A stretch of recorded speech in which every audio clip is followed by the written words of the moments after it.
Let's get on with why we're here today. We're here because of you that we're here today, and I'd like to start by introducing Mr. Gary Stewart, who I believe is the Managing Director of Wayra and is our keynote speaker. Gary, over to you.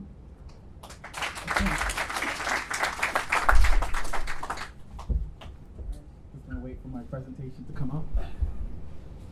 But while that's happening, first of all, thanks to Freddie and to the BizTech team for inviting me to speak today. What I'm going to try and do is explain a little bit about some of the lessons that I think I've learned over the last 15 years in entrepreneurship. Okay, here we are. And so by way of background, you can tell by the accent that I'm not British. I grew up in New York after immigrating from Jamaica. Eventually, I went to a couple of good schools. I went to Yale College and then on to Yale Law School. And then I thought I was going to be like every good immigrant kid, a lawyer. So I worked at a bunch of different law firms in New York and then in London. And eventually I made my way over to Barcelona, where I worked for about 5 years as a corporate lawyer. And in about 2005, I decided I actually didn't really like the law that much. I kind of found it a bit boring. So I decided I thought I would try and create a company. My first company was an offline real estate business, which didn't go as well as I would have liked because it didn't have like really stable model of monthly recurring revenue. And so I then decided that I was going to try and focus on creating a digital version of that business, which was a property search engine, very similar to Zoopla, since we all copied the American model, which was Trulia. For that company, I raised about $4 million, and eventually we sold the company in 2016. But in 2010, I moved to Madrid to start teaching at a business school called IE Business School, helping them to kind of revamp the way that they taught entrepreneurship.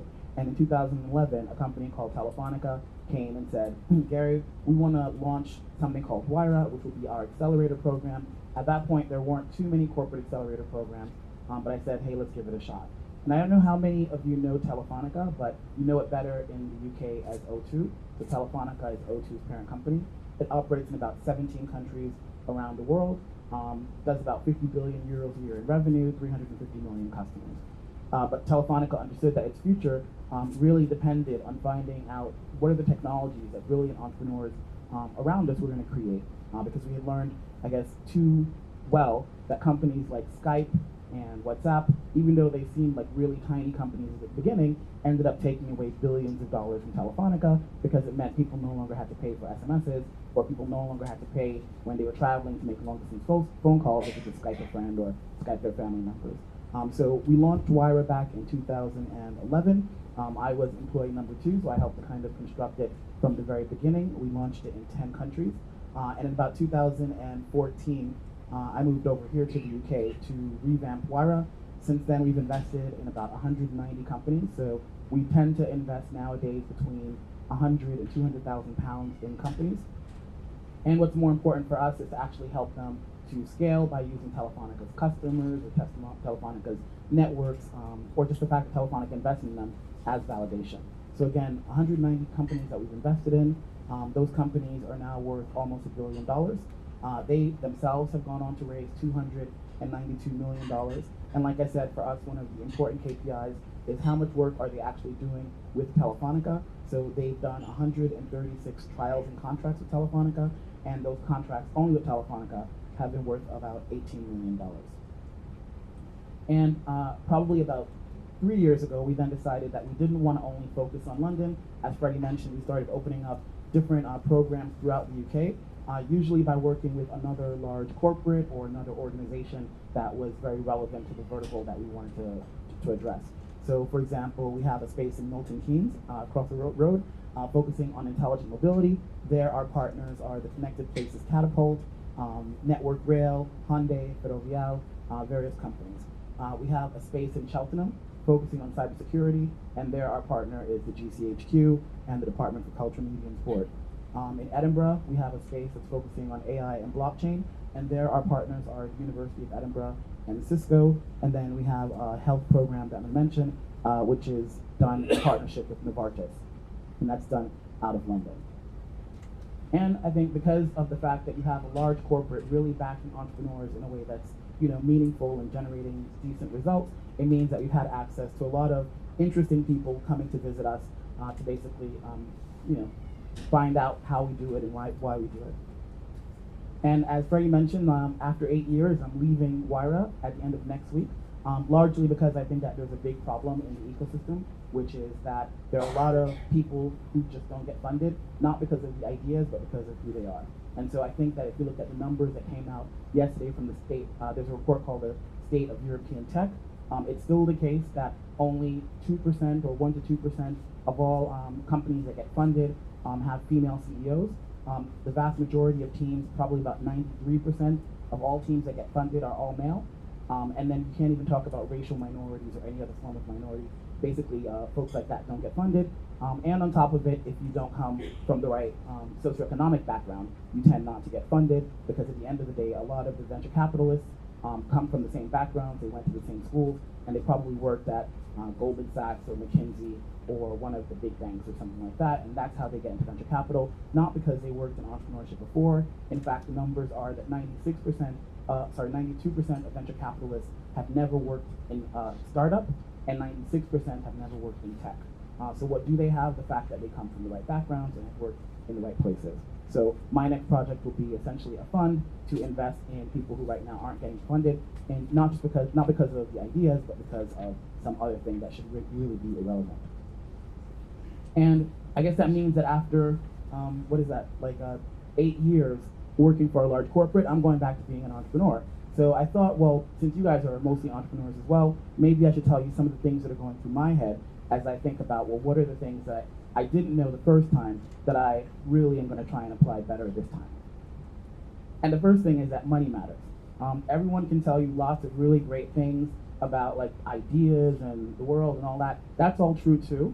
But at the end of the day, if you can't pay your employees at the end of the month, you're going to have to close the business and you'll probably get sued, right? So that means that you should always be thinking on a month-to-month basis about how money is going to be coming in. Because when the money stops coming in, then that means that your business, no matter how wonderful the idea, is probably not going to be able to continue going forward.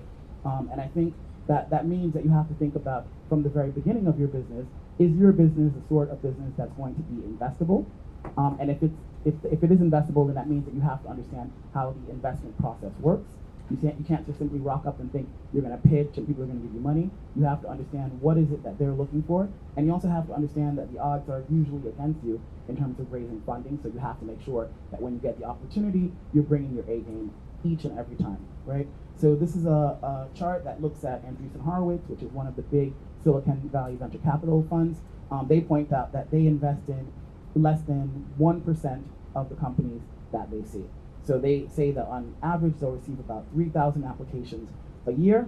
They will seriously look at 200 of them, and that's a really important stat because it means that if when you send something in, I mean, usually it has to come in via some sort of a referral, someone that knows them. Again, it goes back to the bias problem that we talked about before, but for the moment, that's the way the system works. But it means that whatever you send in needs to be super compelling, or if not, the presumption is that it's just simply going to get discarded. So the first barrier is you go from 3,000 to 200, and then even once you get in, they say there's something interesting there, probably only 20 of those companies are going to get funded, right? So that's the first thing I take into my mind all the time, that this is a very competitive process. Investors are going to, if they look at, again, 3,000 applications, they're only going to invest in 20. So those are kind of pretty daunting numbers.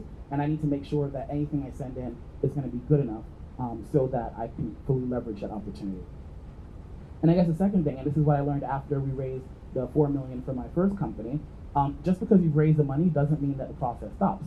Because at every stage going forward, a certain number of companies, even if they have received venture capital funding, are going to die, right? So you have to think that this is a process, this is a journey that is meant to last probably for like the next 10 to 15 years if you're going to go the entire way. And you kind of have to have that mindset from the very beginning. It's not going to be like, in the movie sometimes that you do it for 3 to 5 years and then you become a billionaire. That's not usually the way it works. Usually, even in the case of Facebook, it takes about 10 years for you to go from the idea up until something that looks like a liquidity event, like an IPO or something like that. So be ready for the long journey, and remember, just because you raise some money doesn't mean that you're a success.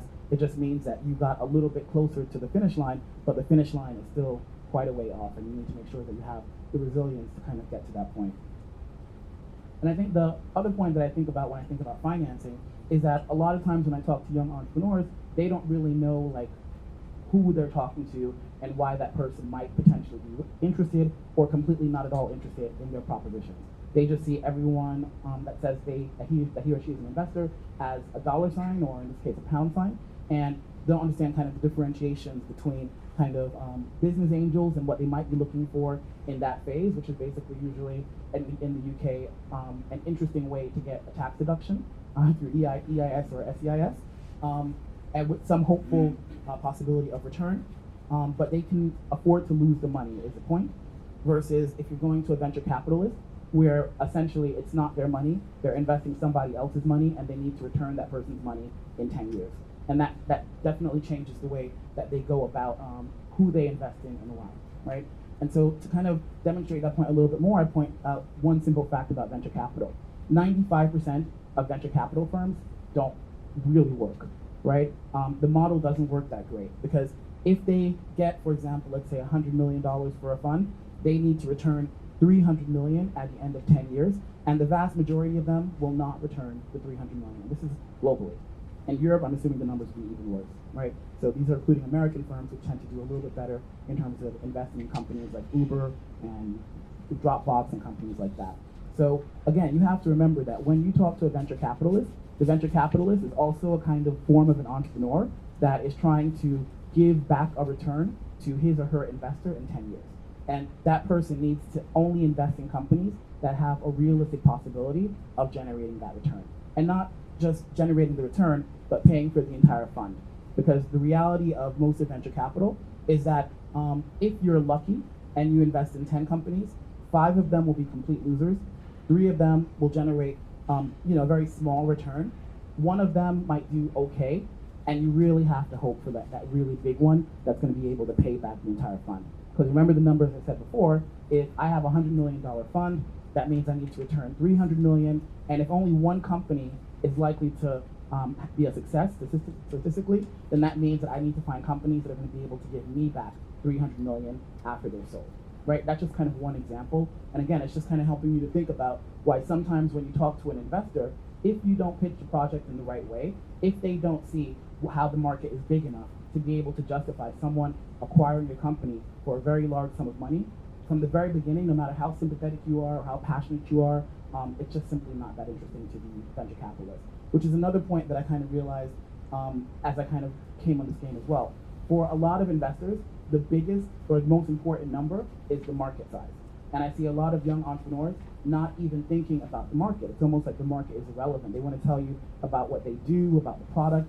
No one really cares that much about your product. What they need to understand really is there a big market that's going to want your product, and how much are they going to pay for that product? That's really what people are most interested in. And the other thing they may be interested in is how much it's going to cost you to acquire that customer. So if you kind of think about the formula that a lot of investors will use, it looks something like customer acquisition costs. Let's say first. Customer lifetime value, how much money can you make from that customer over the lifespan of your relationship with that customer. So let's use the case of Spotify. I pay Spotify £10 a month, I think, and I've been with Spotify now for about 4 years. So Spotify will figure out what the average lifespan of a customer is, and then they will just do the math. Then they will deduct how much money did it cost to acquire me. Okay, well they have to give me, they charge me £5 a month for the first 6 months. So the customer acquisition cost, I guess, is £30 or something like that. And then how many customers do they think that they can be able to get? Well, how many people listen to music by streaming? Well, multiply the numbers, and that gives you a sense as to how big the business can become, right? If the number is big enough, well, then you justify a bigger investment. If the number is small or negative, then there's no investment. But to do that, you have to have some very basic numbers in place, and the key one there is understanding the size of your market.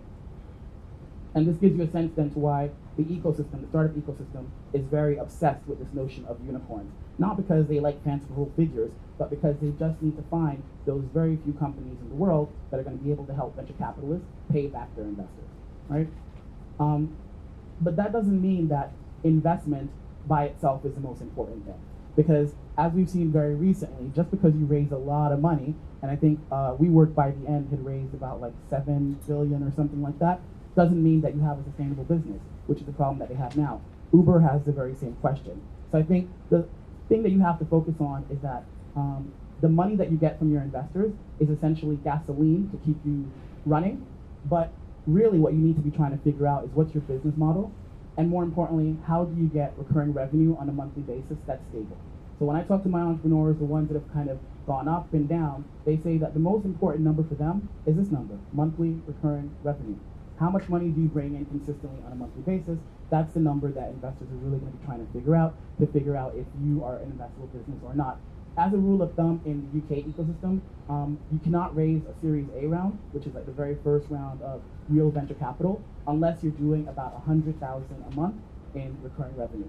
Because what that says to the investor is that you have a product that works, you have a market that likes that product, and it's a pretty stable way of generating money. And then the only question is, can you actually expand it now to conquer a bigger market, right?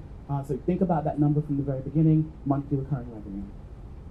And I think in this sense, then, also realize that right now in the market, there are lots of great opportunities to work with big corporates, because big corporates need you almost as much as you need them.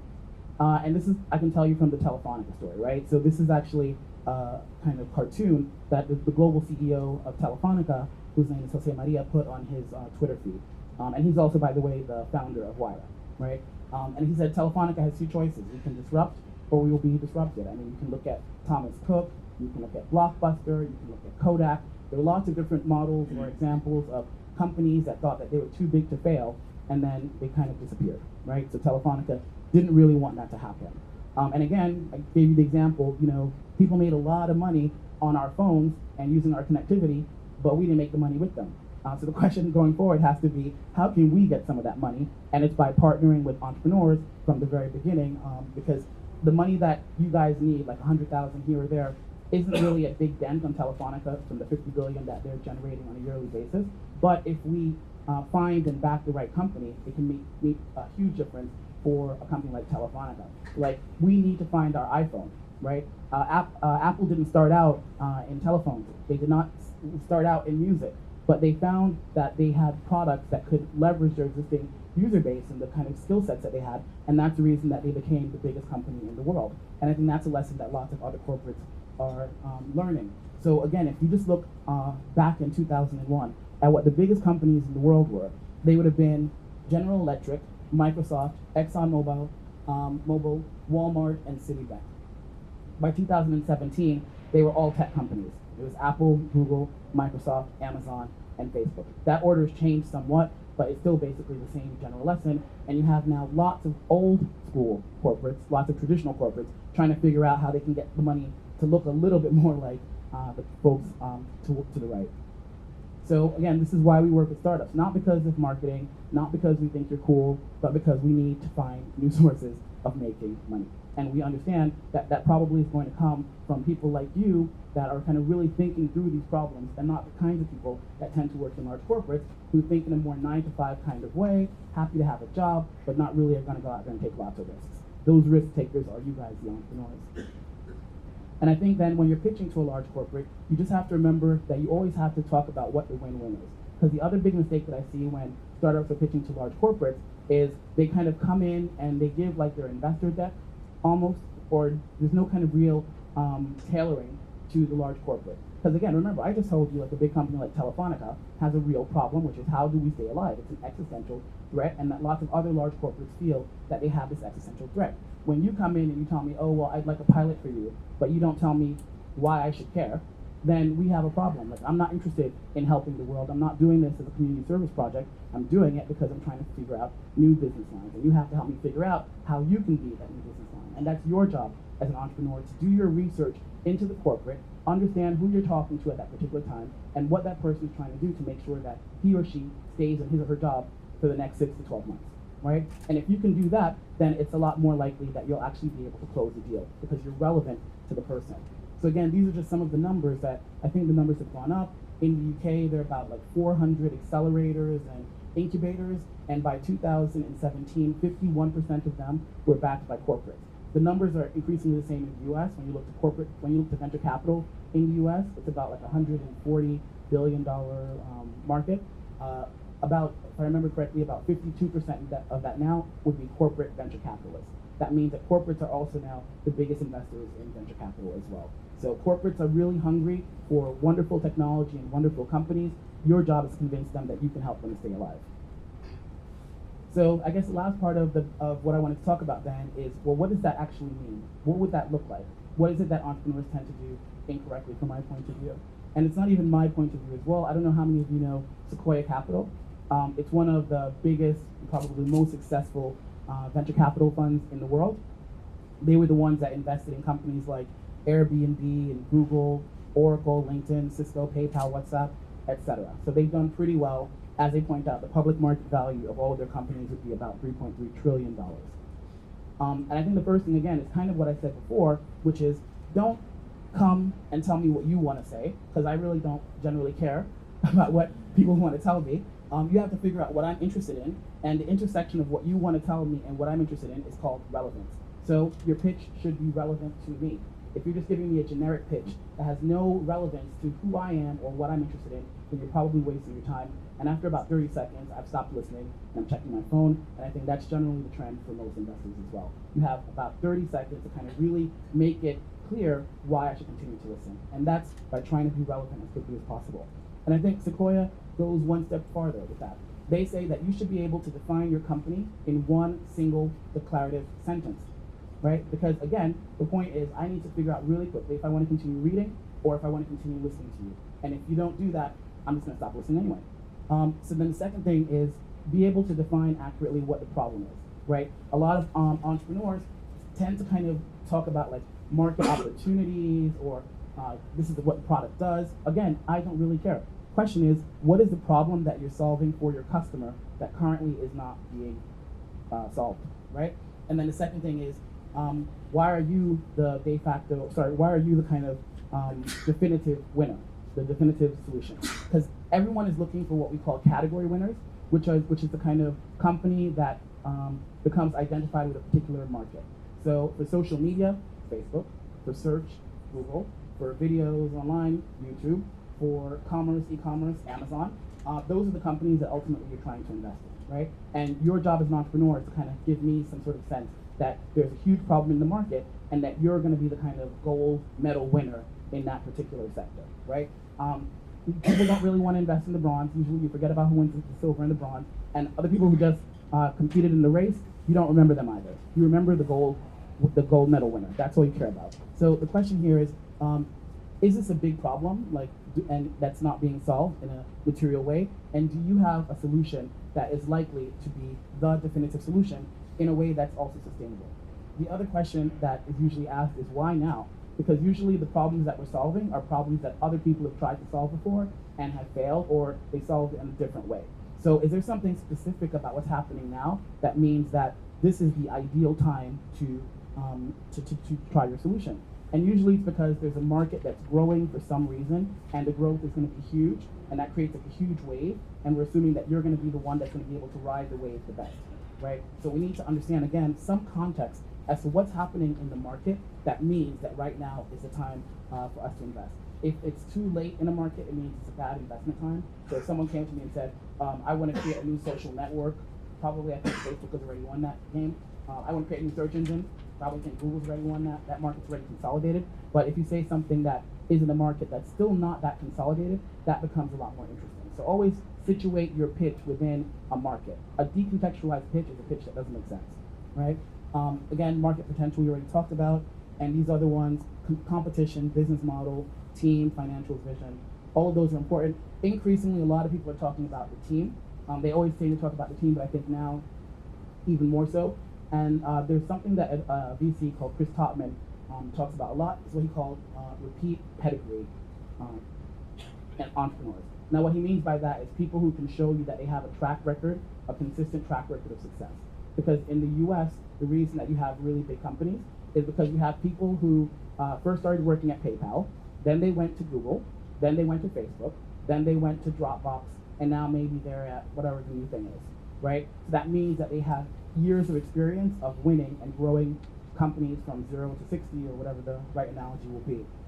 You want to make sure that when you're talking about your team, you're showing that you have a team that's full of winners, right? Because again, there's a difference between a team that looks like Barca or Real Madrid or Chelsea and one that looks like, me and you guys playing football. It's the same sport, but one is a lot more interesting and one is a lot more investable, right?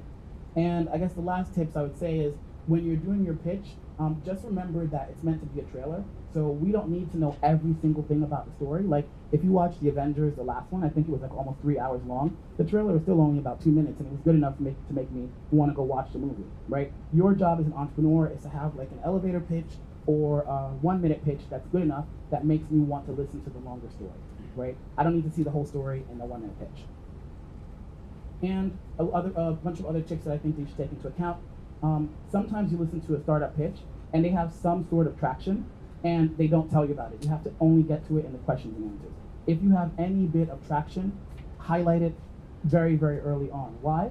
Because you are really risky until you prove that someone actually validates your proposition, that there's a customer or a user and that the user actually uses it for a certain amount of time or whatever the relevant metric for your particular business would be. Any metrics that you have that show it's not just a crazy idea, that probably matters more than anything else, right? So traction is the biggest thing that people are looking for. You might call it market validation, etc.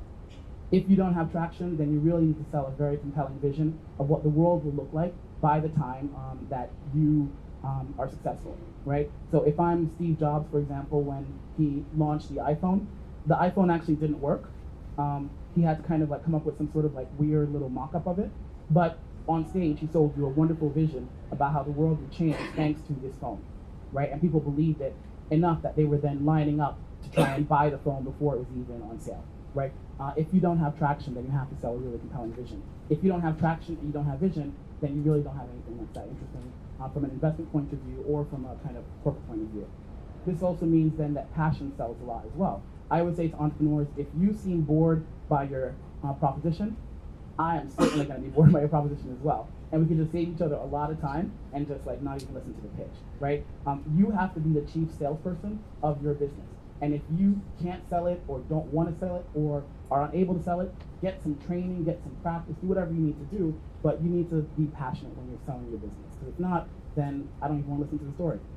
If you have a secret sauce, a unique selling proposition as well, you need to kind of highlight that as well.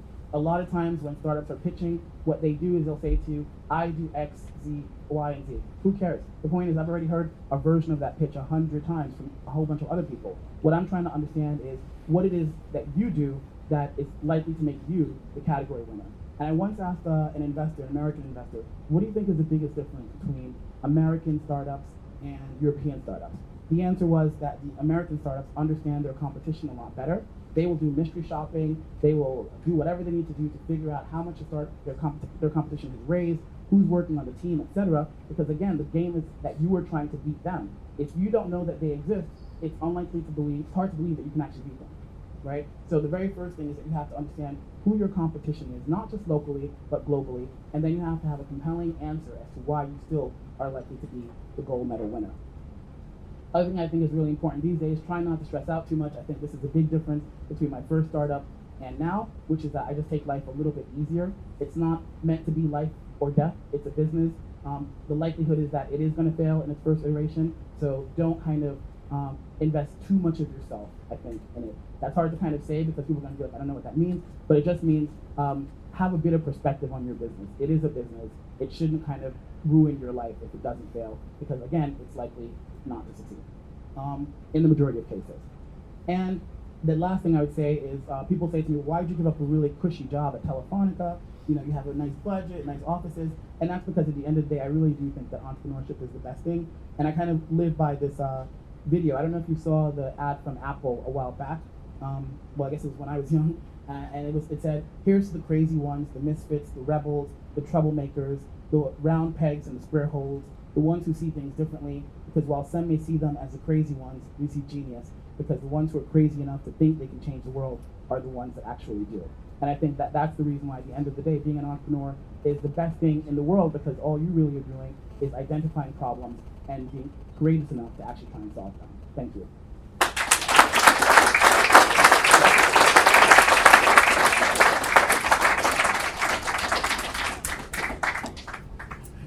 Oh, I think these. Oh, you would do the change the slides.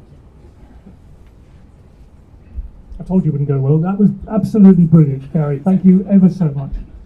I think it actually highlights as well some of the conflicts that I was trying to allude to in moving forward. The businesses you highlighted there, the ones that have been successful over the last 20 or 30 years, the environment in which they grew, and I mean that in the business environment sense rather than the planet. The businesses I think that are going to emerge over the next 10, 15, 20 years are those businesses, in my view, that actually take account of the environment in the true sense. You talked about sustainability. I think sustainability means the businesses that have the vision to actually want to enhance the environment, enhance the business around climate change, etc., and actually support the planet going forward are the ones that are going to succeed, because I think that's where the market will be, I think that's where people will want to be buying, I think that's where people will want to be selling, and I think the people with those visions are the ones who are going to be the great entrepreneurs moving forward, that we shall see.